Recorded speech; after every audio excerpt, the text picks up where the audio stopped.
ಪ್ರಾಥಮಿಕ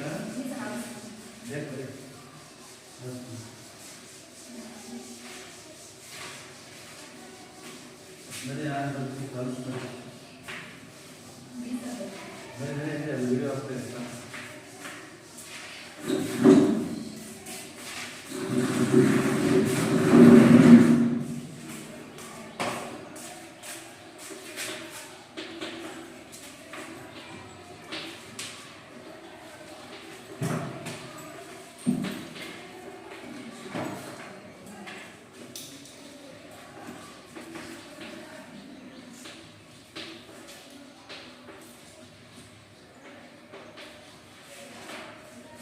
ಬಹಳ ಸಿಂಪಲ್ ಆಗಿ ಬಹಳ ಸುಲಭವಾಗಿ ಪ್ರಾಥಮಿಕ ಸಂಸ್ಥೆಗಳು ಅಂತ ನಮ್ಮದು ಇವೆರಡನ್ನ ವರ್ಗೀಕರಣ ಮಾಡೋದು ಯಾವುದು ಅಂತ ಹೇಳ್ತಾರೆ. CHUD ನಮ್ಮ ಸೆಕೆಂಡ್ ಪ್ರಾಥಮಿಕ ಮತ್ತು ಮಾಧ್ಯಮಿಕ ಸಂಸ್ಥೆಗಳ ವರ್ಗೀಕರಣವನ್ನು ಮಾಡುವುದು ಯಾರು?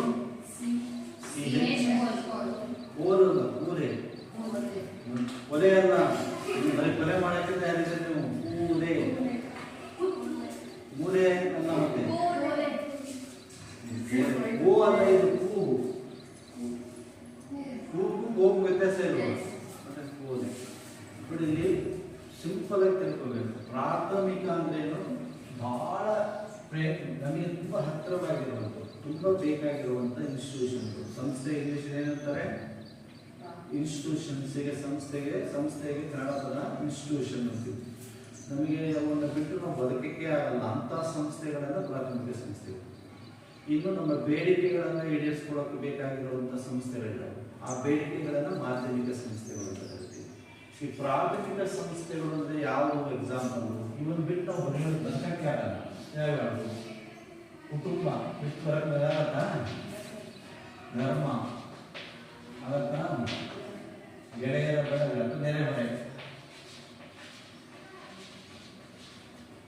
ಇವು ತುಂಬ ಫೇಮಸ್. ನಾವು ಬದುಕ್ತಾ ಇದ್ದೀವಿ ಅಂದರೆ ನಮ್ಮ ಸುತ್ತಮುತ್ತಲು ಅಕ್ಕಪಕ್ಕದವರು ನಾವು ನಡ್ಕೊಂಡು ನಡ್ತಾ ಇದ್ದೀವಿ. ನಮ್ಮ ಊರಲ್ಲಿ ನಾವು ಒಬ್ಬರೇ ಬದುಕಾಗಲ್ಲ, ಒಂದೇ ಮನೆ ಆಗಲ್ಲ. ನೀವು ಮೂಲಭೂತವಾಗಿ ನಿಮಗೆ ಕುಟುಂಬನ ಇಲ್ಲದೆ ಇದ್ದರೆ ನೀವೆಲ್ಲ ಊಟ, ವಸತಿ, ತಿಂಡಿ ಏನು ಮಾಡ್ತೀವಿ? ನಿಮ್ಮ ಮನೆಯೇನಿಲ್ಲ, ನಿಮ್ಮ ಕುಟುಂಬನೇ ಇಲ್ಲ ಅಂದರೆ ನಿಮ್ಮ ಮನೆ ಏನಲ್ಲ. ಸೊ ಇದು ಅತ್ಯಗತ್ಯವಾಗಿ ಮಾನವರಿಗೆ ಬೇಕಾಗಿರುವಂಥ ಆಹಾರ, ಬಟ್ಟೆ, ವಸತಿ ಇವುಗಳನ್ನು ಕಲ್ಪಿಸುವಂಥ ಸಂಸ್ಥೆಗಳು ಯಾವುದು? ಪ್ರಾಥಮಿಕ ಸಂಸ್ಥೆಗಳು. ನಮಗೆ ಊಟ ಬೇಕು, ಬಟ್ಟೆ ಬೇಕು, ನಮಗಾಗಿ ಜಾಗ ಬೇಕು.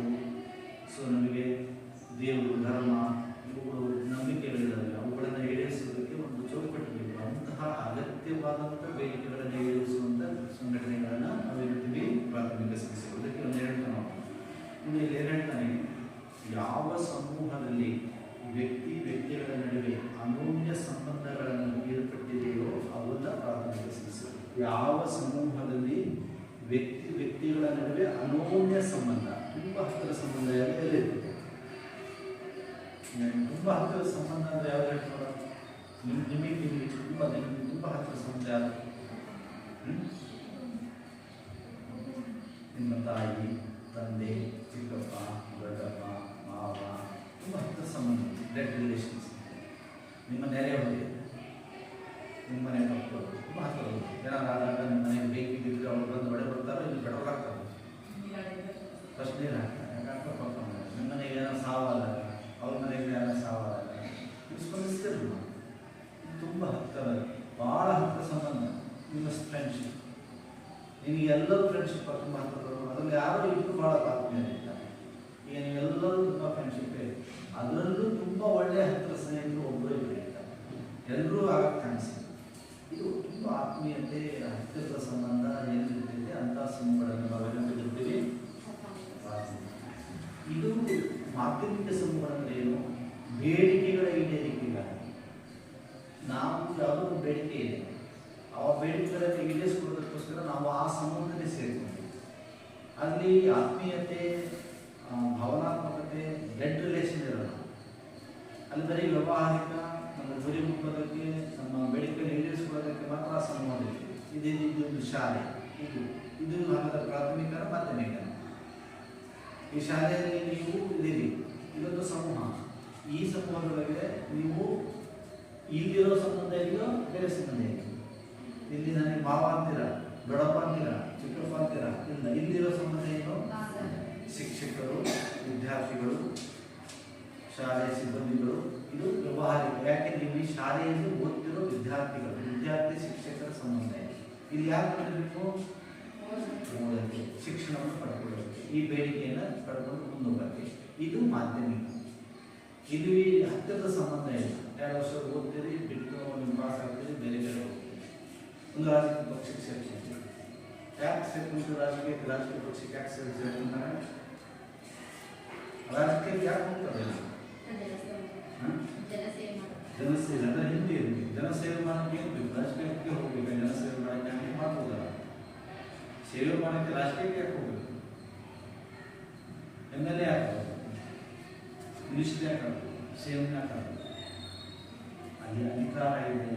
ನಾವು ರಾಜಕೀಯವಾಗಿ ಅಧಿಕಾರವನ್ನು ಪಡ್ಕೊಳ್ಬೇಕು. ಆ ಅಧಿಕಾರದಿಂದ ಜನಸೇವೆ ಮಾಡಬೇಕು. ಸೊ ಆ ಅಧಿಕಾರ ಪಡ್ಕೊಳ್ಳೋಕೆ ಹೋಗ್ತಾರೆ. ರಾಜಕೀಯದಲ್ಲಿ ಕಾಂಗ್ರೆಸ್ ಇದೆ, BJP ಇದೆ, JDS ಇದೆ. ಅವರೆಲ್ಲ ಆಡ್ಕೊಂಡ್ರೆ ಒಂದೇ ಪಕ್ಷದಲ್ಲಿ ಇರುವ. ಈ ಕಾಂಗ್ರೆಸ್ಸಲ್ಲಿ 1000 ಜನ ಇದ್ದಾರೆ, BJPಯಲ್ಲಿ 1000 ಜನ ಬೆಂಬಲಿಸಿದ್ದಾರೆ. ಅವರೆಲ್ಲ ಒಂದು ಕುಟುಂಬದವರ, ಒಂದೇ ಕುಟುಂಬದವರ ಅಲ್ಲ, ಬೇರೆ ಬೇರೆ ಜಾತಿ, ಬೇರೆ ಬೇರೆ ಧರ್ಮದವರಿದ್ದಾರೆ. ಅವ್ರ ಉದ್ದೇಶ, ಬೇಡಿಕೆಯನ್ನು ರಾಜಕೀಯ ಅಧಿಕಾರ ಪಡ್ಕೊಳ್ಳೋದು ಅಷ್ಟೇ. ಅದು ಮಾಧ್ಯಮಿಕ ಸಂಬಂಧ. ಅಲ್ಲಿ ಅಣ್ಣ ತಮ್ಮ, ದೊಡ್ಡಪ್ಪ ಚಿಕ್ಕಪ್ಪ ಮಾವ ಅಂತ ಸಂಬಂಧಗಳಿರೋದು. ಒಂದು ಫ್ಯಾಕ್ಟ್ರಿ, ಕೈಗಾರಿಕೆ. ಫ್ಯಾಕ್ಟ್ರಿ ಒಳಗೆ ಯಾರು ಅಣ್ಣ ತಮ್ಮ ಸಂಬಂಧಗಳು ಇರ್ತಾರ, ಅಲ್ಲಿ ಏನೋ ಕೆಲಸ ಮಾಡ್ತಾರೆ, ದುಡಿತಾರೆ, ದುಡಿದಿದ್ದು ಸಂಬಳ ತಗೊಳ್ತಾರೆ, ಅವ್ರನ್ನ ಮಾಡ್ಕೊಂಡು ಹೋಗ್ತಾರೆ. ಅದು ಮಾಧ್ಯಮಿಕ ಸಂಬಂಧ. ಅಲ್ಲಿ ಪ್ರಾಥಮಿಕ ಸಂಬಂಧಗಳಿಲ್ಲ. ಅಲ್ಲಿ ಬರೀ ವ್ಯವಹಾರಿಕ ಸಂಬಂಧ. ಇವೆಲ್ಲ ಮಾಧ್ಯಮಿಕ ಸಂಬಂಧಗಳು. ಶಾಲೆ, ಸೊ ಬ್ಯಾಂಕು, ಸೊ ಅಂದರೆ ಯಾವುದು ಕೈಗಾರಿಕೆಗಳು, ಈ ಏನೇನು ಬೇರೆ ಬೇರೆ ಸಂಘ ಸಂಸ್ಥೆಗಳಿವಲ್ಲ, ಇವೆಲ್ಲ ಬರೀ ಮಾಧ್ಯಮಿಕ ಸಂಬಂಧಗಳಿಗೆ ಸಂಬಂಧಗಳು. ಅಲ್ಲಿ ಯಾವ ಸಂಬಂಧಗಳಿರಲ್ಲ, ಭಾಳ ಹತ್ತಿರದ ಸಂಬಂಧಗಳಿಲ್ಲ. ಅಧ್ಯಕ್ಷ, ಕಾರ್ಯದರ್ಶಿ, ಉಪಾಧ್ಯಕ್ಷ ಇವೆಲ್ಲ ಅಧಿಕಾರ ಹಂಚ್ಕೊಂಡಿರ್ತಾರೆ. ಅದು ಮಾಧ್ಯಮಿಕ ಸಂಬಂಧ. ನಿಮ್ಮಲ್ಲಿ ಯಾರು ನಿಮ್ಮ ಮನೆಗೆ ಅಧ್ಯಕ್ಷ, ಉಪಾಧ್ಯಕ್ಷ, ಕಾರ್ಯದರ್ಶಿ ಅಂತ ಮಾಡ್ಕೊಂಡಿಲ್ಲ, ಅಲ್ಲಿ ಬ್ಲಡ್ ರಿಲೇಷನ್, ಆತ್ಮೀಯ ಸಂಬಂಧ ಇರ್ತದೆ. ಎಲ್ಲಿ ಆತ್ಮೀಯ ಸಂಬಂಧ ಇರ್ತೈತೆ, ಹತ್ತಿರದ ಸಂಬಂಧ ಇರ್ತೈತೆ, ಅವನ್ನ ಮಾಧ್ಯಮಿಕ, ಪ್ರಾಥಮಿಕ ಸಂಬಂಧ. ಎಲ್ಲಿ ವ್ಯವಹಾರಿಕ, ಬರೀ ಕೊಡೋದು ಇಟ್ಕೊಳ್ಳೋದು, ಅಧಿಕಾರ ಹಂಚಿಕೆ ಮಾಡ್ಕೊಂಡಿರುವಂಥದ್ದು ಅವಿಲ್ಲವೇ, ಅವನ್ನ ಮಾಧ್ಯಮಿಕ ಸಂಬಂಧ. ಇದನ್ನು ಯಾರು ವರ್ಗೀಕರಣ ಮಾಡಿದ್ರು? ಯಾರು ವರ್ಗೀಕರಣ ಮಾಡಿರೋದು? ಪ್ರಾಥಮಿಕ CH. ಇವುಗಳ ಲಕ್ಷಣಗಳು ಕೇಳಿರ್ತಾರೆ, ಬಹಳ ಸರಳವಾಗಿ. ಪ್ರಾಥಮಿಕ ಸಂಬಂಧಗಳ ಲಕ್ಷಣಗಳು. ಸೊ ಅದಕ್ಕೆ ಒಂದೊಂದು ಹೇಳಿರ್ತಾರೆ. ಒಂದು ಪ್ರಾಥಮಿಕ ಸಂಬಂಧದಲ್ಲಿ ಮೊದಲೇನು ಪ್ರಾಥಮಿಕ ಸಂಬಂಧಗಳ ಪ್ರಾಧಾನ್ಯತೆ. ಇಲ್ಲಿ ಮುಖಾಮುಖಿ ಸಂಬಂಧ. ಪ್ರಾಥಮಿಕ ಸಂಬಂಧ ಅಂದ್ರೆ ಏನು? ಮುಖಿ ಸಂಬಂಧ. ಮುಖಾಮುಖಿ ಸಂಬಂಧ ಅಂದ್ರೆ ನೇರ. ನಿಮ್ಮ ಮನೆಗೆ ಎಷ್ಟು ಜನ ಇದ್ದೀವಿ? ನಿಮ್ಮ ಮನೆಗೆ 4 ಜನ ಮುಖ ನೋಡಿರ್ತಾನೆ. ನಿಮ್ಮೂರಲ್ಲಿ ನೀನೆಲ್ಲರೂ ನೋಡಿದ್ಯಾ? ನಿನ್ನನ್ನು ಎಲ್ಲರೂ ನೋಡಿರ್ತಾರೆ. ನೀನು ಯಾರು ನೋಡು ಅಂತ ಕೇಳಿದ್ರೆ ಯಾರು ಹೇಳ್ತಾರೆ. ನೀನು ನೋಡಿದ್ರೆ ಇರ್ಬೋದು, ಅವಳು ಇತರ ನೋಡಲ್ಲ ಅಂತ ಮನೆಯಲ್ಲ, ಗೊತ್ತಿಡೋ ಅಂತ. ಸರಿ, ಅಂದರೆ ನೇರ ಸಂಬಂಧ. ಈಗ ನಮ್ಮ ಮನೆ ನಮ್ಮ ಅಪ್ಪನ ಮುಖ ನೋಡೇ ಇಲ್ಲ ಅಂದ್ರೆ ಅದು ಪ್ರಾಥಮಿಕ. ಮುಖಾಮುಖಿ ಅಂದರೆ ನೇರ ಸಂಬಂಧ. ನನ್ನ ಮುಖ ಅವ್ರು ನೋಡಿರ್ತಾರೆ, ಅವ್ರ ಮುಖ ನನ್ನ ನೋಡಿರ್ತಾರೆ.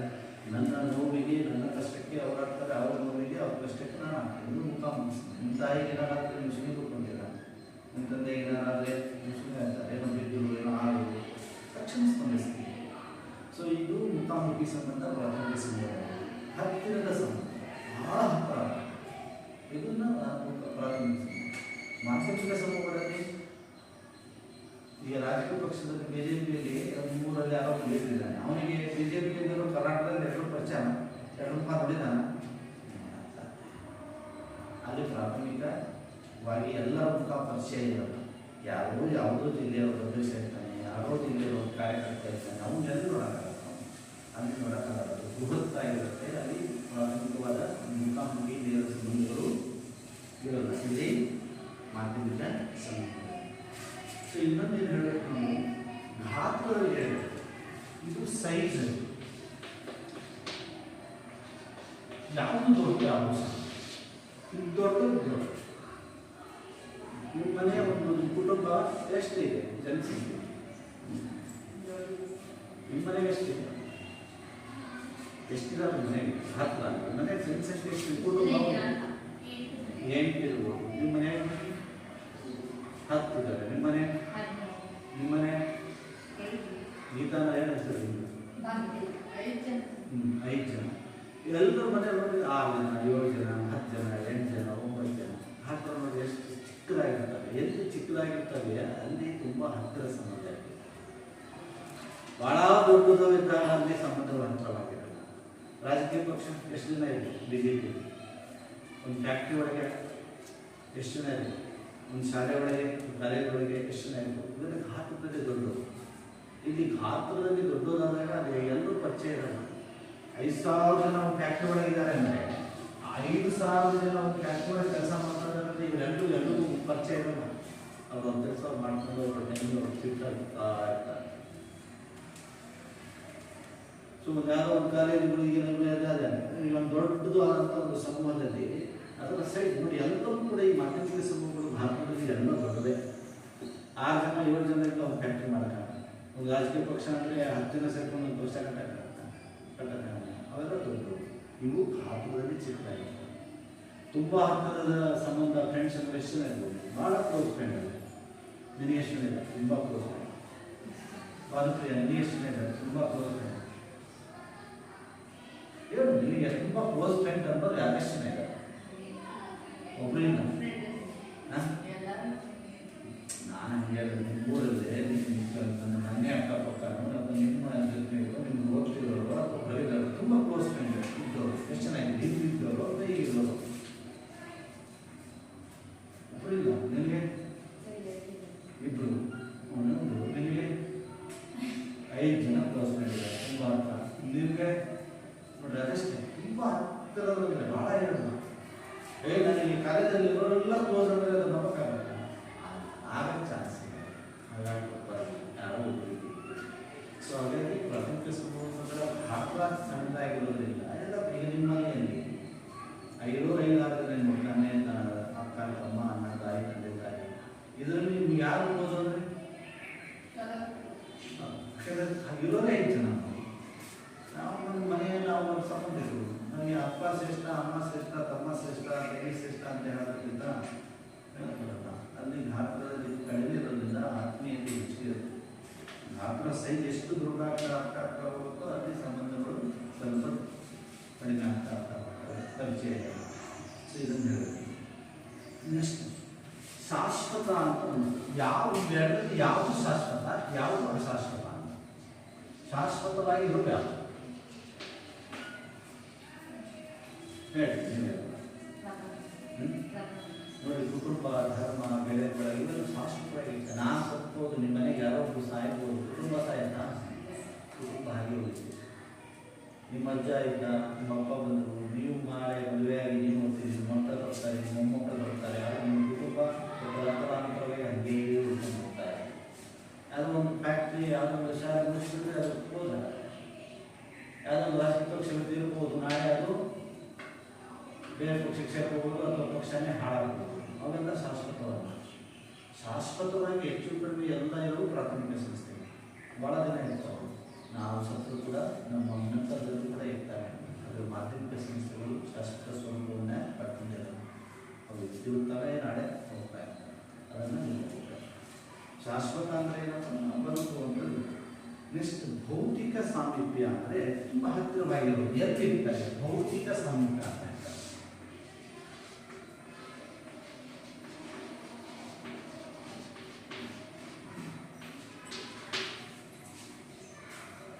ಹತ್ತಿರ ಎಲ್ಲಿ ಇರ್ತಾರೆ? ಭೌತಿಕ ಅಂದರೆ ತುಂಬ ಹತ್ತಿರ.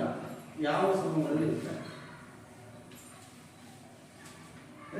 ತುಂಬ ಹತ್ತಿರವಾಗಿ ಒಂದೇ ಕಡೆ ಬರ್ಬೋದು, ಒಂದೇ ಕಡೆ ಊಟ ಮಾಡೋದು, ಒಂದೇ ಕಡೆ ವಸತಿ ಮಾಡೋದು. ಎಲ್ಲಿ ಇರ್ತಾರೆ? ಯಾವ ಸಮುದಾಯ ಇರ್ತಾರೆ? ನಿಮ್ಮ ಮನೆಯಲ್ಲಿ ನಿಮ್ಮ ಅಪ್ಪ, ಅಮ್ಮ, ತಾಯಿ ನೀವೆಲ್ಲರೂ ನಿಮ್ಮ ಅಪ್ಪ ಯಾವುದು ಕೆಲಸಕ್ಕೆ ಹೋದ, ನಿಮ್ಮ ತಾಯಿ ಎಲ್ಲೋ ಕೆಲಸಕ್ಕೆ ಹೋದ, ನೀವು ಶಾಲೆಗೆ ಬಂದಿಯಾ, ಎಲ್ಲ ಹೋಗಿ ಮತ್ತೆ ಎಲ್ಲಿ ಸೇರ್ಕೊಂತೀರಿ? ನಿಮ್ಮ ಊರಿಗೆ ಸೇರ್ಕೊಂತೀರಿ. ಎಲ್ಲ ದಿನ ಅಲ್ಲೇ ಮಾಡ್ಕೊತೀರಿ, ಎಲ್ಲ ಊಟ ಮಾಡ್ತೀರಿ, ದಿನ ಅಲ್ಲೇ ಸ್ನಾನ ಮಾಡ್ತೀರಿ. ಫ್ಯಾಕ್ಟ್ರಿಯಲ್ಲಿ ಕೆಲಸ ಮಾಡೋರು ದಿನ ಒಂದೇ ಕಡೆ ಇರ್ತಾರೆ. ಒಂದು ಪಕ್ಷದ ರಾಜಕೀಯ ಪಕ್ಷದವರು ಒಂದೇ ಕಡೆ ಇರ್ತಾರೆ. ಒಂದು ಬ್ಯಾಂಕಲ್ಲಿ ಕೆಲಸ ಮಾಡೋರು ಒಂದೇ ಕಡೆ ಇರ್ತಾರೆ, ಅಲ್ಲಿ ಭೌತಿಕವಾಗಿ ಹತ್ತಿರದಲ್ಲಿ ಇರಲ್ಲ. ಜಸ್ಟ್ ಅವ್ರದ್ದೇನು ಕೆಲಸ, ಬೆಳಗ್ಗೆ 10 ಗಂಟೆಗೆ ಬಂದರು, ಕೆಲಸ ಮುಗೀತು, 5 ಗಂಟೆಗೆ ವರ್ಕ್ ಮುಗೀತು, ಅವ್ರ ಮನೆಗೆ ಅವನು ಬ್ಯಾಂಕ್ ಆಗಿದ್ದು ಅವ್ರ ಮನೆಗೆ ಕೂಡ ಅವ್ರ ಮನೆಗೆ ಕೂಡ ಎಲ್ಲ ಬೀಗ ಹಾಕೊಂಡು ಶಾಲೆ ಇಲ್ಲೇ ನಾವು ಎಷ್ಟು ಓದಿದ್ದೀವಿ, ಟಿವಿ ನಾವೆಲ್ಲ ಎಲ್ಲ ಒಂದೇ ಕಡೆ ಇದ್ದೀವಿ ಇಲ್ಲ. ಇಲ್ಲಿ ಬೆಳಗ್ಗೆ ಬಂದರೆ 9-10 ಗಂಟೆಗೆ ಕ್ಲಾಸ್ ಸ್ಟಾರ್ಟ್ ಆಯಿತು, ಕ್ಲಾಸ್ ಮುಗೀತು, ನಿಮ್ಮ ಮನೆಗೆ ನೀವು ಹೋಗ್ತೀವಿ, ನಮ್ಮ ಮನೆಗೆ ನಾವು. ಇಲ್ಲಿ ನಾವು ಭೌತಿಕವಾಗಿ 24 ಗಂಟೆ ಜೊತೆ ಇಲ್ಲ, ಹತ್ತಿರ ಭೌತಿಕವಾಗಿ ಹತ್ತಿರ ಇತ್ತು.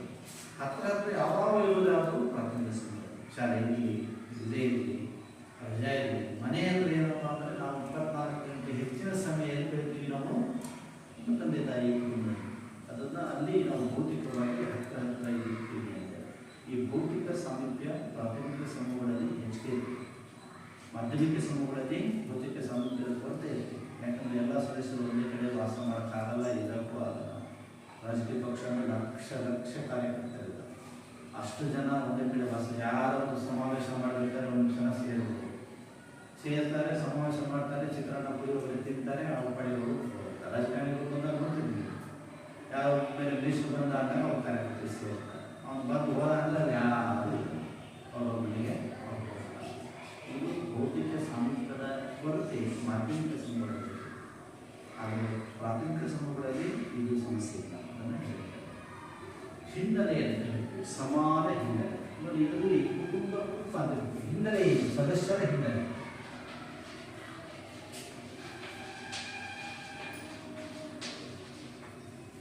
ಹಿನ್ನೆಲೆ ಅಂದರೆ ನಿನ್ನ ಹಿನ್ನೆಲೆ ಏನು? ನಿನ್ನ ಕುಟುಂಬದ ಹಿನ್ನೆಲೆ. ನೋಡಿ, ನಿಮ್ಮ ಮನೆಗೆ 5 ಜನ ಇದ್ದೀರಿ, ನಿಮ್ಮ 5 ಜನರ ಹಿನ್ನೆಲೆ ಏನು ಅಂದರೆ ನಿಮ್ಮದು ಒಂದೇ ಜಾತಿ, ಒಂದೇ ಕುಟುಂಬ. ನಿಮ್ಮ ಮನೆಗೆ ನಿಮ್ಮ ಅಪ್ಪನಿಗೆ ಒಂದು ದೇವರು, ನಿಮ್ಮ ತಾಯಿಗೆ ಒಂದು ದೇವರು, ನಿನಗೊಂದು ದೇವರು ಇಲ್ಲ. ನಿಮ್ಮ ಮನೆ ದೇವರು ಒಂದೇ, ನಿಮ್ಮ ಪೂಜಾ ವಿಧಾನಗಳು ಒಂದೇ, ನಿಮ್ಮ ಮನೆಯ ಭಾಷೆ ಒಂದೇ, ನಿಮ್ಮ ಬೇಡಿಕೆಗಳು ಒಂದೇ, ನಿಮ್ಮ ಆಶೋತ್ತರಗಳು ಒಂದೇ. ಒಂದು ಕುಟುಂಬದ ಹಿನ್ನೆಲೆ ಏನಪ್ಪ ಅಂದರೆ ಅವರ ಪೂರ್ವಜರು ಎಲ್ಲಿಂದ ಬಂದರು, ಅವರು ಹೇಗೆ, ಅವರ ಆಚಾರ ವಿಚಾರಗಳು, ಅವರ ಪದ್ಧತಿಗಳು, ಅವರ ನಡೆಗಳು ಸಾಮಾನ್ಯ.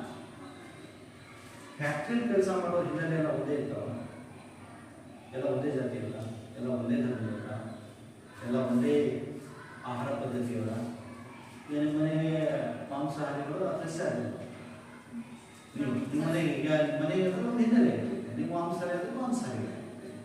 ಅವ್ರ ಮನೆಗೆ ಪಾಪ ಅವರು ಸಸ್ಯಾಹಾರಿಗಳು, ಅವ್ರು ಮಾಂಸ ತಿನ್ನಲ್ಲ, ಅವ್ರ ಮನೆಗೆ ಯಾರು ತಿನ್ನ, ಅದು ಅವ್ರ ಹಿನ್ನೆಲೆ, ಆ ಕುಟುಂಬದ ಹಿನ್ನೆಲೆ, ಅವ್ರದೇ ಧರ್ಮ. ಆದರೆ ಬ್ಯಾಂಕ್ ಕೆಲಸ ಮಾಡೋರು ಎಲ್ಲ ಮಾಂಸಾಹಾರಿಗಳ, ಎಲ್ಲ ಸಸ್ಯಾಹಾರಿಗಳ. ಅದರಲ್ಲಿ ಮಾಂಸಾಹಾರಿಗಳು ಇರ್ಬೋದು, ಸಸ್ಯಾಹಾರಿಗಳು ಇರ್ಬೋದು, ಅದು ಒಂದೇ ಧರ್ಮದವರು ಇರ್ಬೋದು, ಇನ್ನೂ ಯಾವ ಧರ್ಮದವರು ಇರ್ಬೋದು, ಹಿನ್ನೆಲೆ ಒಂದೇ ಥರ ಇರಲ್ಲ. ಅವರ ಕುಟುಂಬದ ಹಿನ್ನೆಲೆ ಬೇರೆ ಬೇರೆ ಕುಟುಂಬದಿಂದ ಬಂದವರು ಬೇರೆ ಬೇರೆ ಕುಟುಂಬದ ಹಿನ್ನೆಲೆ ಅಂತ. ಮಾಧ್ಯಮಿಕ ಸಮೂಹದಲ್ಲಿ, ಪ್ರಾಥಮಿಕ ಸಮೂಹಗಳಲ್ಲಿ ಸಾಮಾನ್ಯವಾಗಿ ಒಂದು ಕುಟುಂಬದ ಸದಸ್ಯರು ಆ ಕುಟುಂಬದ ಎಲ್ಲರೂ ಕೂಡ ಒಂದೇ ಸಾಮಾನ್ಯ ಹಿನ್ನೆಲೆಯ ಆಸಕ್ತಿ, ಪದ್ಧತಿ, ರೂಢಿಗಳನ್ನು ಇಟ್ಕೊಂಡು ಬಂದಿರ್ತಾರೆ. ಈಗ ನಿಮ್ಮ ಮನೆಯಲ್ಲಿ ನಾವು ನಮ್ಮ ತಂದೆ, ನಿಮ್ಮ ಅಜ್ಜ ಏನು ದೇವ್ರನ್ನು ಯಾವ ದೇವರನ್ನು ನಡ್ಕೊಂಡು ಹೆಂಗೆ ಬಂದಿದ್ರು ಅದನ್ನೇ ನಿಮ್ಮ ತಂದೆ ಪಾಲನೆ ಮಾಡ್ತಾರೆ. ನಿಮ್ಮ ತಂದೆ ತಾಯಿಗಳು ಅವರೇನು ಇವತ್ತು ಮಾಡ್ಕೊಂಡು ಹೋಗ್ತಿದ್ದಾರೆ, ನಿಮ್ಮ ಪೂರ್ವಜರ ಪೂಜಾ ವಿಧಾನ, ಪದ್ಧತಿಗಳು, ಆಚಾರಗಳು, ನಿಮ್ಮ ಮನೆ ಸಂಪ್ರದಾಯಗಳು, ನಮ್ಮ ಮನೆಯ ದೇವರುಗಳು, ಆ ದೇವರುಗಳ ಒಂದು ನಡೆಯನ್ನು ನೀವು ಮುಂದೆ ಮಾಡ್ಕೊಂಡು ಹೋಗ್ತೀವಿ. ಸೊ ನೀವೇನು ಇವತ್ತು ಆಚಾರ ವಿಚಾರ ಧರ್ಮ ಪದ್ಧತಿಗಳನ್ನು ಮಾಡ್ತೀರಿ, ಅವುಗಳನ್ನು ನಾಳೆ ನಿಮ್ಮ ಜನ್ರೇಷನ್ ಏನು ಮಾಡುತ್ತೆ ಅದನ್ನು ಕಲ್ಕೊಂಡು ಹೋಗೋದು. ಸೊ ಇದು ಚೈನ್ ಲಿಂಕ್. ನಾನು ಹೆಂಗೆ ನಡ್ಕೊಂಡು ಬಂದೆ ಹಾಗೆ ನಿಮ್ಮ ಮಕ್ಕಳು ನಾಳೆ ಅದನ್ನು ಫಾಲೋ ಮಾಡ್ತಾರೆ. ಹಿನ್ನೆಲೆ ಇದೆ. ಸೊ ನಮಗೆ ಒಂದು ಹಿನ್ನೆಲೆ ಇದೆ, ನಮಗೊಂದು ಪದ್ಧತಿ ಇರ್ತದೆ, ನಮಗೊಂದು ಚಾರಿತ್ರ್ಯ ಇದೆ, ಆ ಪ್ರಕಾರ ನಾವು ನಡ್ಕೊಂಡು ಸೊ ಇದು ಮಾಧ್ಯಮಿಕ ಸಮೂಹಗಳಲ್ಲಿ ಸಾಮಾನ್ಯ ಹಿನ್ನೆಲೆ ಇರಲ್ಲ. ಅದಕ್ಕೆ ಹೇಳಿದೆ, ಒಂದು ಯಾವ ಒಂದು ಫ್ಯಾಕ್ಟ್ರಿ ತೊಗೊಂಡಿದ್ದೀವಿ, ಒಂದು ಭದ್ರಾವತಿಯಲ್ಲಿ ಒಂದು ಉಪ್ಪು ಮತ್ತು ಕಬ್ಬಿಣದ ಫ್ಯಾಕ್ಟ್ರಿ ಅಂತ ನೋಡಿದ್ದೀರಾ? ನೋಡಿಲ್ಲ. ಭದ್ರಾವತಿ ಇಷ್ಟರಲ್ಲಿ ಒಂದು 8,000 ಜನಕ್ಕಿಂತ ಹೆಚ್ಚಿಗೆ ಲೇಬರ್ಸ್ಗಳಿದ್ದಾರೆ. ಉಪ್ಪು ಮತ್ತು ಬಿಲಾಯಿ, ರೋಡ್ಗೆಲ್ಲ ಅಂತ ಫ್ಯಾಕ್ಟ್ರಿಗಳಿದ್ದಾವೆ, ದೊಡ್ಡ ಫ್ಯಾಕ್ಟ್ರಿಗಳು. ಆ ಫ್ಯಾಕ್ಟ್ರಿಗಳಲ್ಲಿ ಕೆಲಸ ಮಾಡೋ ಲೇಬರ್ಗಳು ಒಂದು ಧರ್ಮದ ಸೇರಿದವರಲ್ಲ. ಗುಜರಾತು, ರಾಜಸ್ಥಾನ, ಆಂಧ್ರ, ತಮಿಳುನಾಡು, ಹೀಗೆ ಬೇರೆ ಬೇರೆ ರಾಜ್ಯಗಳಿಂದ ಬಂದು ಅಲ್ಲಿ ಕೆಲಸ ಮಾಡ್ತಾ ಇರ್ತಾರೆ. ಅಲ್ಲಿ ಯಾವ ನೀವು ಇಂಥ ಜಾತಿಗಳು, ಇಂಥ ಧರ್ಮದವರು ಅಂತ ಹೇಳಿ ಅವ್ನು ಒಳಗಡೆ ಸೇರಿಸ್ಕೊಳ್ಳೋಣ. ಅವನೇನು ಮಾಡ್ತಾನೆ, ನಿನಗೆ ಈ ಅರ್ಹತೆ ಇದೆಯಾ, ನಿನಗೆ ಇದು ಕೆಲಸ ಬರ್ತಿದ್ದ ಅಂತ ತೊಗೊಂಡ. ಬ್ಯಾಂಕಿಗೆ ಹೋಗಿ ಸರ್ ನಾನು ಬ್ಯಾಂಕು ನಮ್ಮ ಅಪ್ಪ ಮ್ಯಾನೇಜರು ನನಗೆ ಕೆಲಸ ಕೊಡ್ತಾನೆ.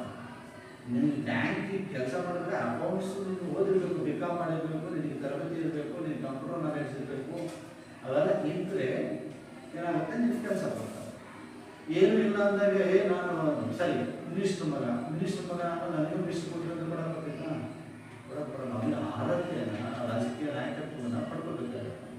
ಸೊ ಹೀಗಾಗಿ ಇಲ್ಲಿ ನಿಮಗೆ ಆಟೋಮೆಟಿಕ್ ಆಗಿ ಪ್ರಾಥಮಿಕ ಸಂಬಂಧಗಳಲ್ಲಿ ನಿಮಗೆ ಸದಸ್ಯತ್ವ ಸಿಗ್ತದೆ. ನೀನು ಯಾರ ಮಗಳು ಅಂತ ನಿನಗೆ ಒಂದು ಗುರುತು ಸಿಗ್ತೀವಿ. ಯಾಂಥವ್ರ ಮಗಳು ನೀನು ಹುಡ್ತಾನೆ ನಿನಗೆ ಒಂದು ಸ್ಟೇಟಸ್ ಸಿಗ್ತದೆ. ಅದರಲ್ಲಿ ಪ್ರೈಮರಿ ಗ್ರೂಪ್ಸಲ್ಲಿ. ಸೆಕೆಂಡರಿ ಗ್ರೂಪ್ಸಲ್ಲಿ ಏನಾಗುತ್ತೆ, ಇದು ನಾವು ಪಡ್ಕೋಬೇಕು, ಸಾಧನೆ ಮಾಡಿ ಕೆಲಸ ಮಾಡಿ ನಾವು ನನ್ನ ಸ್ಥಾನವನ್ನು ಇಲ್ಲಿ ಪಡ್ಕೋಬೇಕು. ಹುಟ್ಟಿದಾಗ ಬರೋದು ಸದಸ್ಯತ್ವ ಪ್ರಾಥಮಿಕ ಸಂಬಂಧ. ನಾನು ಇಂಥವ್ರ ಕಡೆ ಹುಟ್ಟಿದ ತಕ್ಷಣ ನನಗೆ ನಾನು ನೋಡಿ ನಮ್ಮ ಜಾತಿ ನಾನು ಕೇಳ್ಕೊಂಡ್ಬಂದಿಲ್ವಾ, ಕೇಳ್ಕೊಂಡ್ಬಂದಿಲ್ಲ. ನಾನು ಇಂಥವ್ರ ಮನೆಯಲ್ಲಿ ಇಂಥ ಹೊಟ್ಟೆ ಹುಟ್ಟೆ ಆ ಜಾತಿ ನನಗೆ ಹುಡ್ತಾನೆ ಬಂತು. ಹುಟ್ಟಿನಿಂದ ಬರುವಂಥದ್ದು ಜಾತಿ ಒಂದೇ. ಆನಂತರ ನಾವು ಸಾಧನೆ ಮಾಡಿ ಪಡ್ಕೊಳ್ಳೋದೇನಿದೆ ಅದು ಮಾಧ್ಯಮಿಕ ಸಂಬಂಧ. ನೀವು ನಾಳೆ ಒಂದು ಮಾಸ ಕೇಳ್ತಾನೆ, ಜಾತಿ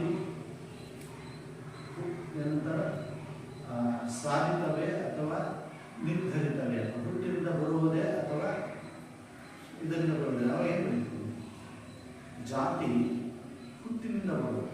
ನಾನು ಇಂಥವ್ರ ಮನೆಗೆ ಹುಟ್ಟದೆ ನೀನು ಬ್ರಾಹ್ಮಣ ಮನೆಗೆ ಹುಟ್ಟಿದ್ರು ಬ್ರಾಹ್ಮಣ ಅಂತ ಹೇಳ್ತಿದ್ರು.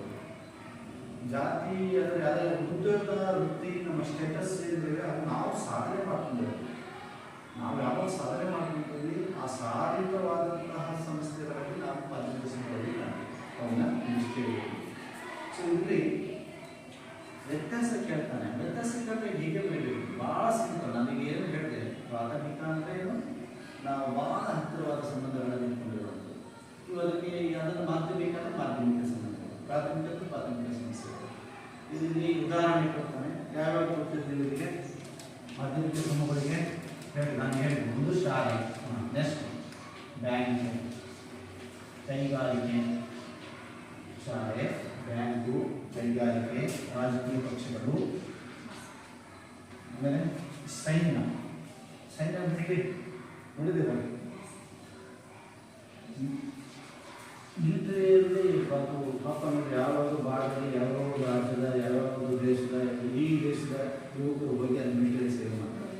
ಅವ್ರು ಯಾರು ಅಣ್ಣ ತಮ್ಮ ಅನ್ನೋ ಮುಖ್ಯ, ಅವರಿಗೆ ದೇಶ ರಕ್ಷಣೆ ಮುಖ್ಯ. ಸೊ ಅದು ಕೂಡ ಮಾಧ್ಯಮಿಕ ಸಮೂಹ. ಮಾಧ್ಯಮಿಕ ಸಮೂಹಕ್ಕೆ ಉದಾಹರಣೆ ಕೇಳ್ಬೋದು. ಇದರಲ್ಲಿ ಗುರುತಿದೆ ಅಂದರೆ ಸೈನ್ಯ ಅಂದರೆ ಅದು ಮಾಧ್ಯಮಿಕ ಸಮೂಹ ಅಂತ, ಪ್ರಾಥಮಿಕ ಸಮೂಹ ಅಂತ. ಸೊ ಅದನ್ನು ನಿಮಗೆ ಹೇಳಬೇಕಾಗುತ್ತೆ. ಅದಾದಮೇಲೆ ನಿಮಗೆ ಸಂಘಟಿತ ಮತ್ತು ಸದಸ್ಯತ್ವ ಸ್ವರೂಪ ಅಂತ ಇನ್ನೊಂದು ಇನ್ನು ಹೇಳಿದ್ದಾರೆ. ಮೆಂಬರ್ಶಿಪ್, ಇವೆರಡು ಮೆಂಬರ್ಶಿಪ್ ಯಾವುದು ಹೇಗೆ ಪಡ್ಕೋಬೇಕು ಅಂತ. ಮೆಂಬರ್ಶಿಪ್ ಅಂದರೆ ಹೇಳಿದೆ ನಾನು. ಮೆಂಬರ್ಶಿಪ್ ಅನ್ನೋದು ಹೇಗೆ ಬರ್ತಿದೆ. ಈಗ ನೀವು ಕುಟುಂಬದಲ್ಲಿ ಮೆಂಬರ್ಶಿಪ್ ತೊಗೊಂಡಿದ್ರೆ ನಿಮ್ಮ ಮನೆಯ ಸದಸ್ಯರು ತಾನೇ ನೀನು ಅದು ಅರ್ಜಿ ಹಾಕಿದ್ದೆ.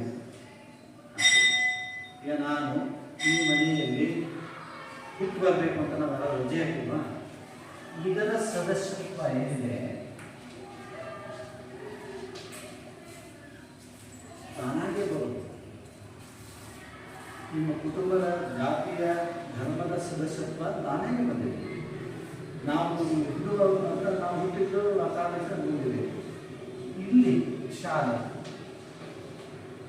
ನೀನು ಯಾವ ಶಾಲೆಗೆ ಸೇರ್ಕೋಬೇಕು ಅನ್ನೋದು ನಿನಗೆ ಬಿಟ್ಟಿದೆ. ಆ ಶಾಲೆಗೆ ಸೇರ್ಕೊಂಡಿದ್ದ ನಿನಗೆ ಬಂದಿರೋದು. ಒಂದು ಬ್ಯಾಂಕು, ಈಗ ರಾಜಕೀಯ ಪಕ್ಷ, ಯಾವ ರಾಜಕೀಯ ಪಕ್ಷಕ್ಕೆ ಸೇರ್ಕೋಬೇಕು ಅನ್ನೋದು ನಿನಗೆ ಇಚ್ಛೆ, ಸದಸ್ಯತ್ವ ಅದು ಪಡ್ಕೋಬೇಕಾದ್ರೆ ನಮ್ಮ ಇಚ್ಛೆ. ನಾವು ಬಿಜೆಪಿಗಾದ್ರೂ ಸೇರ್ಕೋಬೋದು, ಕಾಂಗ್ರೆಸ್ಸಿಗಾದ್ರೂ ಸೇರ್ಕೋಬೋದು, JDS-ಗಾದ್ರೂ ಸೇರ್ಕೋಬೋದು. ಯಾವುದೋ ಮಹಿಳಾ ಸಂಘ ಹೇಳಿ, ಮಹಿಳಾ ಸಂಘ ಯಾವುದು ನೀವು ಯಾವ್ದಾದ್ರು ಮೆಂಬರ್ಶಿಪ್ ಆಗಿದ್ರೆ ಯಾವುದಲ್ಲ ಮೆಂಬರ್ಶಿಪ್ ಅಂದರೆ ₹1, ₹5 ಅದೆಲ್ಲ ದುಡ್ಡು ಕೊಟ್ಟು ಅದರಲ್ಲಿ ಮೆಂಬರ್ಶಿಪ್ ಆಗೋದು. ಕ್ರೀಡಾ ಸಂಘ, ಯಾವುದೋ ಮಹಿಳಾ ಸಂಘ, ಈ ಕೆಲವು ABP ಅಂತ ಹೇಳಿದ್ದೀರಾ, ಲಯನ್ಸ್ ಕ್ಲಬ್, ರೋಟರಿ ಕ್ಲಬ್, ಇವೆಲ್ಲ ಮೆಂಬರ್ಶಿಪ್ ಹಾಕೋಬೇಕು. ಹಂಗೆ ಬರೋದು. ಮಾಧ್ಯಮಿಕ ಸಮೂಹಗಳಲ್ಲಿ ನಾವು ಸೇರ್ಕೋಬೇಕಾದ್ರೆ ನಾವು ಸದಸ್ಯತ್ವವನ್ನು ಪಡ್ಕೋಬೇಕು. ನಾವು ಸೇರ್ಕೊಳ್ಳೋದು ನಮ್ಮ ಇಚ್ಛೆ, ನಾವು ಯಾರು ಸೇರ್ಬೋದು. ಆದರೆ ಇದು ನಮ್ಮ ಇಚ್ಛೆ ಇಲ್ಲ. ನಾನು ಯಾವ ಕುಟುಂಬದಲ್ಲಿ ಹುಟ್ಟಿದ್ದೀನಿ ಆ ಕುಟುಂಬದಲ್ಲಿ ಸೇರಿಸಿಲ್ಲ. ನಾನು ದುಡ್ಡು ಬೇಡ, ನಾನು ಮನೆಗೆ ಇರಲ್ಲ, ಪಕ್ಕದ ಮನೆಗೆ ನಾನು ಮೆಂಬರ್ ಆಗಿ ಅವ್ರ ಮನೆಗೆ ಹೋಗ್ಬಿಡ್ತೀನಿ ಅಂದರೆ ತಿಳ್ಕೊಂಡಾರ ಹೋಗ್ಬಲ್ಲ. ಆಗಲ್ಲ. ಆ ಸದಸ್ಯತ್ವವನ್ನು ಬದಲಾವಣೆ ಮಾಡೋಕ್ಕಾಗಲ್ಲ. ಈ ಸದಸ್ಯತ್ವವನ್ನು ಬದಲಾವಣೆ ಮಾಡ್ಬೋದು. ಸರಿ, ಇವತ್ತು ಬಿ ಜೆ ಪಿಯಲ್ಲಿ ಇದೆಯಾ? ಯಾವ ಪಕ್ಷ? ಪಕ್ಷ ಯಾವುದೇ ಇರ್ತೀವಿ, ಯಾವ ಪಕ್ಷದಲ್ಲಿ ಸೇರಿಲ್ಲ. ನಿಮ್ದು ಯಾವ ಪಕ್ಷ? ನಿಮ್ಮ ಪಕ್ಷ ಇನ್ನೂ ರಾಜಕೀಯ ವೋಟಿಂಗ್ ಬಂದಿರಲಿಲ್ಲ, ಗೊತ್ತಾಗಿಲ್ಲ. ವೋಟಿಂಗ್ ಬಂದರೆ ನಿಮ್ಮ ಅಪರಿಕಲ್ ಯಾವ ಪಕ್ಷ? ನೀವು ಯಾರು ವೋಟ್ ಹಾಕಿದ್ರಲ್ಲ? 18 ವರ್ಷ ಯಾರಿಗೆ ಆಗಿದ್ದೀವಿ? ಮುಂದಿನ ವರ್ಷಕ್ಕೆ ಯಾರಾದ್ರೂ ಆಗ್ತದೆ 18? ನೀವೇ ಆಗ್ತಾ? ಮುಂದಿನ ವರ್ಷಕ್ಕೆ ನೀವು ವೋಟ್ ಮಾಡಿಸ್ತೀವಿ. ಅವಾಗ ನಿಮಗೆ ವೋಟಿಂಗ್ ಹಾಕ್ಬೇಕಾದ್ರೆ ನಿಮ್ಗೆ ಬಂದು ಹೇಳ್ತಾರೆ ಎಲ್ಲರೂ. ಅವಾಗ ನಿಮ್ಮ ಮನೆಯಲ್ಲಿ ಹೇಳ್ತಾರೆ, ನಮ್ಮ ತಂದೆ ತಾಯಿ ಬಂದು ಇಂಥ ಪಕ್ಷಕ್ಕಾಗಲಿ ಅಂತ. ನಿಮ್ಮ ಮನೆಯಲ್ಲಿ ಯಾವ ಪಕ್ಷದವರು ಅಂತ ಗೊತ್ತಾಯ್ತಾ ನಿಮಗೆ? ಗೊತ್ತಾಯ್ತಾ? ನಿಮ್ಮ ತಂದೆ ತಾಯಿಗಳು ಯಾವ ಪಕ್ಷ ವೋಟ್ ಹಾಕ್ತಾರೆ ಅಂತ ಗೊತ್ತಾಯ್ತಾ? ಗೊತ್ತಿಲ್ಲ. ನಿಮ್ಮ ಮನೆಗೆ ಯಾರು ಹೇಳಿ, ಏನು ತಪ್ಪಿಲ್ಲ ಹೇಳಮ್ಮ. ಅವ್ರು ಗೊತ್ತಿದ್ದೆ, ಅವ್ರ ಮನೆಗೆ ಕಾಂಗ್ರೆಸ್ ಪಾರ್ಟಿ, ಕಾಂಗ್ರೆಸ್ ಕಾರ್ಯಕರ್ತರು ಆಡ್ತಾರೆ, ಅವ್ರು ಲೀಡರು ಇರ್ತಾರೆ, ಅವ್ರು ಗೊತ್ತಿದ್ದೆ. ಈ ಥರದಲ್ಲಿ ಅವ್ರು ಬರ್ತಿದ್ರು ನಮಗೆ. ಈಗ ಕಾಂಗ್ರೆಸ್ ಪಕ್ಷದ ಅವ್ರ ಮನೆಗಿದ್ದಾರೆ, ಅವ್ರ ಅಪ್ಪ ಏನಾಗುತ್ತೆ ಗೊತ್ತಿಲ್ಲ. ಯಾವ ಬೇರೆ ಪಕ್ಷದವರು ಆಫೀಸ್ ಕೊಡ್ತಾರೆ, ಇಲ್ಲ ನಾವು ಕಾಂಗ್ರೆಸ್ ಬಿಟ್ಟು ಈಗ ಈ ವರ್ಷ ನಾನು ಬಿ ಜೆ ಪಿಗೆ ವೋಟ್ ಮಾಡ್ತೀನಿ ಅಂತ ಹೋಗ್ಬೋದು, ಸೇರ್ಬೋದು. ಇಷ್ಟು ದಿನ ನಾನು ಕಾಂಗ್ರೆಸ್ ಕಾರ್ಯಕರ್ತನಾಗಿ, ಈಗ ನಾನು ಕಾಂಗ್ರೆಸ್ ಬಿಟ್ಟು ಬಿ ಜೆ ಪಿ ಕಾರ್ಯಕರ್ತನಾಗ್ತೀನಿ ಅಂತ ಹೋಗ್ಬೋದು, ತಪ್ಪೇನಿಲ್ಲ. ಸದಸ್ಯತ್ವವನ್ನು ಬದಲಾವಣೆ ಮಾಡಿಕೊಳ್ಳೋಕೆ ಮಾಧ್ಯಮಿಕ ಸಂಘಗಳಲ್ಲಿ ಅವಕಾಶ ಇದೆ. ಆದರೆ ಪ್ರಾಥಮಿಕ ಸಂಘಗಳಲ್ಲಿ ಸದಸ್ಯತ್ವ ತಾನಾಗಿ ಕೊಡೋದ್ರಿಂದ ಅದನ್ನು ಬದಲಾವಣೆ ಮಾಡಿಕೊಳ್ಳೋದು ತುಂಬ ಕಷ್ಟ. ಅದು ನಾವು ಹುಟ್ಟಿನಿಂದ ಬರುವಂಥ ಸದಸ್ಯತ್ವ, ಕುಟುಂಬದ ಸದಸ್ಯತ್ವ ಅನ್ನೋದನ್ನು ನಾನು ಹೇಳಿದ್ದೀನಿ. ಸೊ ನೆಕ್ಸ್ಟ್, ಗುರಿ ಮತ್ತು ಆಸಕ್ತಿ. ನೋಡಿ, ಇಲ್ಲಿ ಸ್ವಲ್ಪ ವ್ಯತ್ಯಾಸಗಳಿರ್ತವೆ. ಇಲ್ಲಿ ಪರ್ಟಿಕ್ಯುಲರ್ ಇರ್ತದೆ ಗುರಿ. ಮಾಧ್ಯಮಿಕ ಸಮೂಹದ ಗುರಿ ಏನಿರ್ತದೆ, ನಿರ್ದಿಷ್ಟವಾಗಿರ್ತದೆ. ಇದನ್ನೇ ಮಾಡಬೇಕು, ನಿರ್ದಿಷ್ಟ ಅಂತ ಇರುತ್ತೆ. ಬ್ಯಾಂಕ್ ಗುರಿ ಏನು? ಬ್ಯಾಂಕ್ ಕೆಲಸ ಬಂದವರಿಗೆಲ್ಲ ಸಮಾಧಾನ ಮಾಡೋಲ್ಲ, ಬಂದವರಿಗೆಲ್ಲ ಊಟ ಬಡಿಸಿ ಹಾಕೋದ, ಅಲ್ಲ ಬಂದವರಿಗೆಲ್ಲ ಮದುವೆ ಮಾಡಿಸೋದ, ಏನು ಕೆಲಸ ಬ್ಯಾಂಕ್ ಅವ್ರದ್ದು? ಅವ್ರಿಗೆ ಗುರಿ ಕೆಲಸ ಏನು? ಬ್ಯಾಂಕ್ ವ್ಯವಹಾರ ಮಾಡೋದು, ಸಾಲ ಕೊಡೋದು, ಮುಸುರಿ ಮಾಡೋದು, ಅವ್ರ ಬರೀ ಹಣಕಾಸು, ಅದು ಪರ್ಟಿಕ್ಯುಲರ್ ಕೆಲಸ. ಒಂದು ಫ್ಯಾಕ್ಟ್ರಿ ಕೆಲಸ, ಆ ಫ್ಯಾಕ್ಟ್ರಿಯಲ್ಲಿ ಒಂದು ಏನೋ ಉತ್ಪಾದನೆ ಮಾಡ್ತಾರೆ ಅಂದರೆ ಆ ಫ್ಯಾಕ್ಟ್ರಿಯ ಗುರಿ ನಿರ್ದಿಷ್ಟ. ಒಂದು ಫ್ಯಾಕ್ಟ್ರಿಯಲ್ಲಿ ಒಂದು ಬಟ್ಟೆ ತಯಾರ್ತಾರೆ, ಗಾರ್ಮೆಂಟ್ಸಲ್ಲಿ ಏನು ಕೆಲಸ ಮಾಡ್ತಾರೆ? ಬಟ್ಟೆ ಹೊಲಿಯೋದು, ಬಟ್ಟೆ ತಯಾರು ಮಾಡೋದು, ಒಳ್ಳೆ ಡಿಸೈನ್ ಮಾಡೋದು, ಮಾರ್ಕೆಟಲ್ಲಿ ಸೇಲ್ ಮಾಡೋದು, ಹೆಚ್ಚಿನ ಆದಾಯ ತರೋದು, ಪರ್ಟಿಕ್ಯುಲರ್ ಗುರಿ, ನಿರ್ದಿಷ್ಟ ಗುರಿ. ಶಾಲೆಯ ಗುರಿ, ನಾವು ನಿಮಗೆಲ್ಲ ಏನು ಮದುವೆ ಮಾಡಿಸ್ಕೊಂತ ಕರ್ಕೊಂಡಿಲ್ಲ, ನಿಮಗೆ ಪಾಠ ಮಾಡಬೇಕು, ನಿಮಗೆ ರಿಸಲ್ಟ್ ಆಗಬೇಕು, ಸೆಕೆಂಡ್ PUC ಪಾಸ್ ಆಗಿ ಇಲ್ಲಿಂದ ಕಳಿಸ್ಬೇಕು, ನಮ್ಮ ಕೆಲಸ. ಇದು ನಿರ್ದಿಷ್ಟ ಗುರಿ ಮತ್ತು ಆಸಕ್ತಿಗಳು ಮಾಧ್ಯಮಿಕ ಸಮೂಹ. ಇನ್ನು ಪ್ರಾಥಮಿಕ ಸಮೂಹಗಳಲ್ಲಿ ಪರ್ಟಿಕ್ಯುಲರ್ ಆದಂಥ ಗುರಿ ನಿರ್ದೇಶನಗಳನ್ನು ತಲುಪಬೇಕು. ನಿಮ್ಮ ಮನೆಗೆ, ನಿಮ್ಮ ತಂದೆ ತಾಯಿಗಳಿಗೆ ನಿಮ್ಮ ಮಕ್ಕಳು ಸಾಕೋದು, ಊಟ ವಸತಿ ಬಟ್ಟೆ ಕೊಡೋದು, ಅದು ಅದರ ಆಸಕ್ತಿ. ಮನೆ ಅಂದರೆ ಮನೆ ಕೆಲಸ. ಮನೆಗೆ ಆಹಾರ ತರಬೇಕು, ಬಟ್ಟೆ ಒದಗಿಸ್ಬೇಕು, ಹಬ್ಬ ಮಾಡಬೇಕು, ಮಕ್ಕಳ ಮದುವೆ ಮಾಡಬೇಕು, ಇವರು ಅದೇ ಆಸಕ್ತಿಗಳು, ಗುರಿಗಳು ನೂರಾರು ಇರ್ತವೆ. ನಿಮ್ಮ ಅಪ್ಪನಿಗೆ ಚಿಂತೆ, ನೀವು ಇಲ್ಲಿ ಬಂದು ಕೂತ್ಕೊಂಡಿರಿ, ತಾಯಿಗೆ ಚಿಂತೆ, ಈಗ ನಾಳೆ ಮುಂದೆ ಯಾವ ಹಬ್ಬ ಬರ್ತೈತಿ, ರೇಷನ್ ತೋರಿಸ್ಬೇಕು, ಬಟ್ಟೆ ತೋರಿಸ್ಬೇಕು, ಯಾವ ನೆಂಟರು ಬರ್ತಾರೆ, ಅವರಿಗೆ ಊಟ ಸಾಮಾನುಗಳು ಬಾಡಿಗೆ ಏನು ಮಾಡಬೇಕು, ಅವ್ರದ್ದು ಸಮಸ್ಯೆ. ಆ ಥರದ್ದು ಅಲ್ಲಿ ಪರ್ಟಿಕ್ಯುಲರ್ ಆದಂಥ ಆಸಕ್ತಿಗಳು ಇರೋದಿಲ್ಲ ಯಾವುದರಲ್ಲಿ. ಆದರೆ ಪ್ರಾಥಮಿಕ ಸಮೂಹದಲ್ಲಿ ನಿರ್ದಿಷ್ಟವಾದಂಥ ಬೇಡಿಕೆಗಳು ಮತ್ತು ಆಸಕ್ತಿಗಳನ್ನು ನಾವು ಕಾಣ್ತೀವಿ. ಇಷ್ಟ ಅಂಶಗಳನ್ನು ನೀವು ಪ್ರಾಥಮಿಕ ಮತ್ತು ಮಾಧ್ಯಮಿಕ ಸಮೂಹದಲ್ಲಿ ಕೇಳ್ತೀವಿ. ಇದರ ಮೇಲೆ ನಿಮಗೆ ಏನಾದರೂ ಡೌಟ್ಸ್ ಇದ್ದರೆ ಹೇಳ್ಬೋದು. ಏನಾದ್ರು ಎಲ್ಲ ಅರ್ಥ ಆಗಿದ್ರೆ ಏನಾಯ್ತು ಅಂತ ಕೇಳಿ. ಅದಾದ್ರೂ ನೀವು ಮಾತಾಡಿ ಕೂತ್ಕೊಂಡ್ರೆ ಆಮೇಲೆ ಇತ್ತೀಚೆಗೆ ಯಾರು ಮನೆ ಯಾರು ತೇಜಸ್ವಿನಿ ಯಾರು ನೋಡಲ್ಲ, ಇವರು ನಿಮ್ಮ ಹೆಸರಿರ್ತದ ಯಮುನಾ, ನಮ್ಮ ಇನ್ನೊಬ್ರು ಯಾರು ಭಾಳ ರೆಗ್ಯುಲರ್ ಬರ್ತಾ ಇದ್ದೀವಿ. ಬಸ್ಸಿಗೆ ಹೋಗ್ತಾ ಇದೆಯಾ? ಬಸ್ಸಿಗೆ ಹೋಗ್ತಾ ಇಲ್ವಾ? ಹೆಂಗೆ ಬರ್ತಾ ಇದೆಯಾ? ಬಸ್ಸಿ ಇಲ್ಲೇ ಇದೆಯಾ?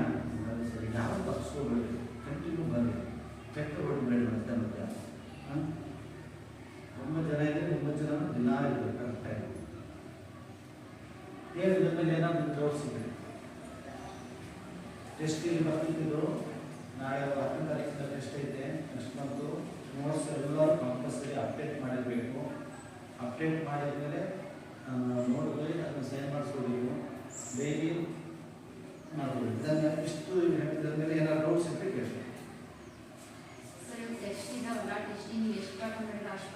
ಎರಡು ಪಾಠ ಪೂರ್ಣ ಮುಗಿಸ್ತೀನಿ. ಎರಡು ಪಾಠ ಪೂರ್ಣ ಆಗುತ್ತೆ. ಒಂದನೇ ಪಾಠದ್ದು ಕ್ವಶನ್ ಆನ್ಸರ್ ಬರ್ಸಿದ್ದೀನಲ್ಲ, ತೆಗೆದು ಯಾವ ಕಡೆ ಒಂದನೇ ಪಾಠ ಕ್ವಶನ್ ಆನ್ಸರ್ 1 ಮಾರ್ಕ್ಸ್ 2 ಮಾರ್ಕ್ಸ್ ಲಾಸ್ಟಿಗೆ ಓದು ಎದ್ದು ಬರೀ ಕ್ವಶನ್ ಆನ್ಸರ್ ಹೇಳಬೇಕು. ಬರೀ ಕ್ವಶನ್ ಹೇಳಿ. ಯಾರು ಸಮಾಜಶಾಸ್ತ್ರ ಪಿತಾಮಹ ಹೇಳು ಬರೋಣ. ಹೇಳು. ಅರಿಸ್ಟಾಟಲರು ನಡಿಗೆ ತಪ್ಪರು.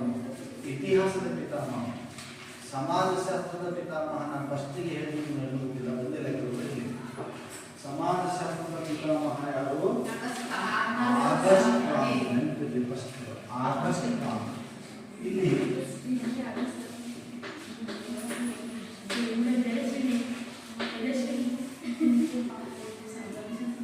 ನೆಕ್ಸ್ಟ್ ಸಮಾಜಶಾಸ್ತ್ರ ನಂತರ ಹೇಳ್ತಾರೆ. ಯಾರು ಉತ್ತರ ಹೇಳಬೇಕು? ಉತ್ತರ ಹೇಳಬೇಕು. ನಾಳೆ ಇದ್ದಲ್ಲ ಬರೀ ನೋಡಿ. ಸಮಾಜಶಾಸ್ತ್ರ ಎಂಬ ಪದದ ಉತ್ಪತ್ತಿ SOCIU ಪ್ಲಸ್ ಲ್ಯಾಂಗ್ವೇಜ್. ಇವೆರಡು ಪದ ನೆನಪಿರಬೇಕು. Equal to sociology. ಇದನ್ನು ಹೇಳಬೇಕು. ಸೋಶಿಯಾಲಜಿ ಎಂಬ ಪದದ ಉತ್ಪತ್ತಿ ಸೋಸಿಯಸ್ ಮತ್ತು ಲಾಗೋಸ್. ಅದನ್ನು ಮುಂದುವರೆದರೆ ಲ್ಯಾಟಿನ್ ಭಾಷೆಯ ಸೋಸಿಯಸ್ ಪದ. ಯಾವ ಭಾಷೆದು? ಗ್ರೀಕ್ ಭಾಷೆಯ ಯಾವ ಭಾಷೆ? ಗ್ರೀಕ್ ಭಾಷೆ. ಗ್ರೀಕ್ ಭಾಷೆಯ ಲಾಗೋಸ್ ಎಂಬ ಎರಡು ಪದಗಳಿಂದ ಸಮಾಜಶಾಸ್ತ್ರ ಎಂಬ ಪದ ಉತ್ಪತ್ತಿಯಾಗಿದೆ. ಸಿಂಪಲ್ ಆಗಿದೆ. ಏನು? ಸೋಸಿಯಸ್. ಕೊನೆಗೆ ನೀವು ಲ್ಯಾಟಿನ್ ಭಾಷೆ ಮತ್ತು ಗ್ರೀಕ್ ಭಾಷೆ ಬರೆದಿದ್ದು ಸೋಸಿಯಸ್ ಮತ್ತು ಲಾಗೋಸ್ ಎಂಬ ಎರಡು ಪದಗಳಿಂದ ಸಮಾಜಶಾಸ್ತ್ರ ಉತ್ಪತ್ತಿಯಾಗಿದೆ. ಸೋಸಿಯಸ್ ಅಂದ್ರೆ ಏನು? ಇದರ ಅರ್ಥವನ್ನು ತಿಳ್ಕೊಬೇಕು. ಸಹಚರ. ಸಹಚರ ಅಂದ್ರೆ ಸಹಪಾಠಿ, ಜೊತೆಗಾರ, ಜೊತೆಗಾರ ಸಮಾನ. ಲಾಗೋಸ್ ಅಂದ್ರೆ ಏನು? ಅಧ್ಯಯನ, ಸ್ಟಡಿ. ಈ ಸಮಾಜವನ್ನು ಅಧ್ಯಯನ ಮಾಡಿ. ಸೋಶಿಯಾಲಜಿ ಸಮಾಜವನ್ನು ಅಧ್ಯಯನ ಮಾಡಿ. ನೆಕ್ಸ್ಟ್ ಹೇಳಿ. ಹೇಳಿ. ವಿಜ್ಞಾನ ಸಿಂಪಲ್ ಆಗಿ ಹೇಳಿ, ಭಾಳ ಸಿಂಪಲ್. ಸೈನ್ಸ್ ಅಂದರೆ ಸಿಂಪಲ್ ಆಗಿ ಸಿಸ್ಟಮ್ಯಾಟಿಕ್ ಸ್ಟಡಿ. ಹೆಂಗೆ ಮಕ್ಕಳು ಅಧ್ಯಯನ ಮಾಡೋದಲ್ಲ. ಈಗ ಡಾಕ್ಟ್ರು ನಿಮಗೆ ಜ್ವರ ಬಂದಿದೆ ಅಂದರೆ ಡಾಕ್ಟರ್ ಹೋದರೆ ನೀವು ಯಾವ ಜ್ವರ ಅಂತಂದ್ರೆ ಯಾವ ಮೆಡಿಸಿನ್ ಕೊಡಬೇಕು ಅದು ಕೊಡೋಣ. ಜ್ವರ ಬಂದಿದೆ ಗುಳಿಗೆ ಹೇಳ್ಕೊಂಡು ಬರೋ ನೀರು ಹಾಕೋಣ. ದೆವ್ವ ಬಿಡಿಸುವ ಅಂತ ಹೇಳಿ ಮಾಡ್ತಾನೆ ನಾವು. ಕ್ರಮಬದ್ಧವಾಗಿ ಯಾವುದೇ ವಿಚಾರಗಳನ್ನು ಅಧ್ಯಯನ ಮಾಡಬೇಕಾದ್ರೆ ಒಂದು ಸಿಸ್ಟಮೆಟಿಕ್ ಆಗಿ ಹಿಂಗೆ ಮಾಡಬೇಕು ಅಂತ ಹೇಳ್ತೇನೆ. ಚಳಿ ಜ್ವರಕ್ಕೆ ಇಂಥದೇ ಮೆಡಿಸಿನ್ ಕೊಡಬೇಕು, ತಲೆನೋವಿಗೆ ಇಂಥದೇ ಮೆಡಿಸಿನ್ ಕೊಡಬೇಕು, ಒಂದು ಲ್ಯಾಬ್ನಲ್ಲಿ ಇಂಥದೇ ಪ್ರಯೋಗ ಮಾಡಬೇಕು. ಕ್ರಮಬದ್ಧ ಅಧ್ಯಯನವನ್ನು ವಿಜ್ಞಾನ. ನೆಕ್ಸ್ಟ್ ವಿಜ್ಞಾನದ ಮೂಲ ಆಧಾರ ಸ್ತಂಭಗಳು ಮೂರಿದಾಗ ಹೇಳೋದು ಯಾರು? ವಿಜ್ಞಾನ ಸಂಘಟನೆ, ವೈಜ್ಞಾನಿಕ ವಿಧಾನ. ನೆಕ್ಸ್ಟ್ ಆಗಸ್ಟ್ ಕ್ರಾಂತಿಯ ಪ್ರಸಿದ್ಧ ಗ್ರಂಥವೊಂದರಲ್ಲಿ ಮೂರು ಸಬ್ಜೆಕ್ಟ್ ಮಾಡಿಲ್ಲ. ನಾಳೆ ಕೂತ್ಕೊಂಡು ನೆಕ್ಸ್ಟ್ ಎಲ್ಲ ಬರ್ಕೊಂಡು ಬರ್ತೀನಿ. ಒಂದು ಪಾಠ ಪೂರ್ಣ ಪಡ್ಕೊಂಡು ಎರಡನೇ ಪಾಠ ರೆಡಿ ಇದೆ. ನೆಕ್ಸ್ಟ್ ಭಾರತದ ಸಮಾಜಶಾಸ್ತ್ರದ ಪಿತಾಮಹ ಅಂದರೆ ಭಾರತದ ಸಮಾಜಶಾಸ್ತ್ರ ಅಂದರೆ ಡಾಕ್ಟರ್ GS ಗುರಿ. ಭಾರತದ್ದು ಅಂತ ಕೇಳಿದಾಗ GS ಗುರಿ ಅಂತ ಬರೀ ಸಮಾಜಶಾಸ್ತ್ರದ ಪಿತಾಮಹ ನೆಕ್ಸ್ಟ್ ಭಾರತದ ಪ್ರಧಾನ ಮಹಿಳಾ ಸಾಮ್ರಾಜ್ಞಿ. ಪ್ರಥಮ ಭಾರತದ ಲೇಡಿ ಅಂತ ಗೊತ್ತಾಗ್ತಾನೆ. Yes, sir. ಪ್ರಥಮ ಮಹಿಳಾ ಸಮಾಜಶಾಸ್ತ್ರಜ್ಞೆ ಡಾಕ್ಟರ್ ಇರಾವತಿ ಇರಾವತಿ ಕರ್ವೆ. ನೆಕ್ಸ್ಟ್ ಭಾರತದ ಇಬ್ಬರು ಸಮಾಜಶಾಸ್ತ್ರಜ್ಞರನ್ನು ಹೆಸರಿಸಿ.